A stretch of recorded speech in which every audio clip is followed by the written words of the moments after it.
வயது 19, second year படிக்கக்கூடிய மாணவி. தன்னுடைய வேலை, தன்னுடைய வீடு, தன்னுடைய காலேஜ், இதை தாண்டி அந்த பெண்ணுக்கு எதுவுமே தெரியாது. நல்லா படிக்கக்கூடிய ஒரு பெண். எங்கேயுமே தங்க மாட்டார். கரெக்டா 7:30 மணி ஆனா வீட்டுக்கு வந்து, அதாவது டியூஷன் முடிச்சுட்டு நேரா வரக்கூடிய இடம் என்னன்னா வீடு.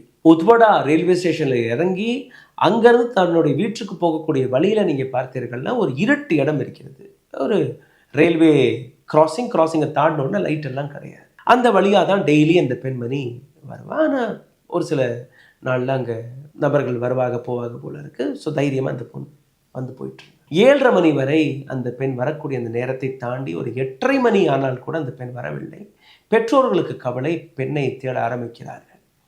சரி, எந்த வழியில் அந்த பெண் வருமோ அதே வழிக்கு போய் பார்க்கலாம்னு அவருடைய பெற்றோர்கள் போய் பார்க்கும்போது திடீர் என்று ஒரு இடத்தில், அந்த இருட்டாக இருக்கக்கூடிய இடத்தில் ஒரு கூட்டத்தை பார்க்கிறார்கள். 40-50 நபர்கள் சுற்றி ஏதோ வேடிக்கை பார்த்துட்டு இருக்காங்க. பெற்றோர்கள் ஒண்ணுமே புரியாம அந்த கூட்டத்தை போய் பார்க்கும்போது, அந்த கூட்டத்தை ஒதுக்கி பார்க்கும்போது ஒரு சடலம் கிடக்குது, குப்பரையா கிடக்கு, ஒட்டு துணி இல்லாம கிடக்கு. பெண்ணை பிரட்டி பார்க்கும்போது அதுதான் இவர்கள் தேடி வந்த பெண். கதறுகிறார்கள். ஒண்ணுமே புரியல. 19 வயது குழந்தை. அந்த பெண்ணுடைய சடலத்தை பார்த்தாலே புரிஞ்சிருச்சு, ஏதோ தவறு நடந்திருக்கு. இந்த பெண்ணை எவனோ தவறா பயன்படுத்தி இந்த மாதிரி கொலை செய்து.